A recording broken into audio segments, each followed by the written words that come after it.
Hi hello welcome to YouTube channel. ನಾನು ಈ video ಮಾಡ್ತಾ ಇರೋ ಕಾರಣ ಯಾಕಂದರೆ ನಾನು ನನ್ನ ಮಗಳಿಗೆ ಒಂದು ಟೋಪಿ ತೊಗೊಂಡಿದ್ದೆ. ಆ ಟೋಪಿ ನಾನು ಯಾವತ್ತೂ ನೋಡಿರಲಿಲ್ಲ ಅಂಥ ಟೋಪಿ. ತುಂಬ ಎಕ್ಸೈಟ್ ಆಗಿಬಿಟ್ಟೆ ನಾನು ಆ ಟೋಪಿ ನೋಡಿಬಿಟ್ಟು.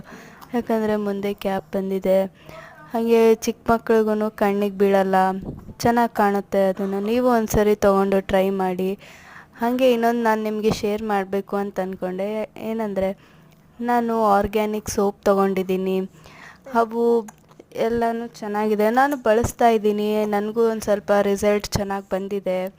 ನೀವು ಯೂಸ್ ಮಾಡಿ. ಬೇಕಂದರೆ ನನ್ನ ನಂಬರ್ನ ಹಾಕಿರ್ತೀನಿ, ನೀವು ಅದನ್ನು ನಂಬರ್ ಕಾಂಟ್ಯಾಕ್ಟ್ ಮಾಡಿ ತಗೊಳ್ಳಿ. ಚೆನ್ನಾಗಿದ್ದಾವೆ ಸೋಪು. ನಾನು ಇಲ್ಲಿ ತೋರಿಸ್ತಾ ಇದ್ದೀನಲ್ವ, ನಾನು 3 ಸೋಪ್ಸ್ ತಗೊಂಡಿದ್ದೀನಿ. ಆ ಸೋಪ್ ತುಂಬಾ ಚೆನ್ನಾಗಿದೆ. ಆ ಸೋಪಲ್ಲಿ ಅಂದರೆ ನಾವೆಲ್ಲ ಯೂಸ್ ಮಾಡ್ತಾ ಇರೋ ಸೋಪು ಕೆಮಿಕಲ್ಸ್ ಇರುತ್ತೆ. ಈ ಸೋಪಲ್ಲಿ ಒಂಚೂರೂ ಕೆಮಿಕಲ್ ಇಲ್ಲ, ಚೆನ್ನಾಗಿದ್ದಾವೆ. ನನಗನ್ಸಿದ ಮಟ್ಟಿಗೆ ಚೆನ್ನಾಗಿ ಕಾಣ್ತಾ ಇದೆ. ನೀವು ಒಂದು ಸ್ವಲ್ಪ ಟ್ರೈ ಮಾಡಿ. ರಿಸಲ್ಟ್ ಹೆಂಗೆ ಅಂತ ನಂಗೆ ಕಮೆಂಟ್ ಮೂಲಕ ತಿಳಿಸಿ. Thank you.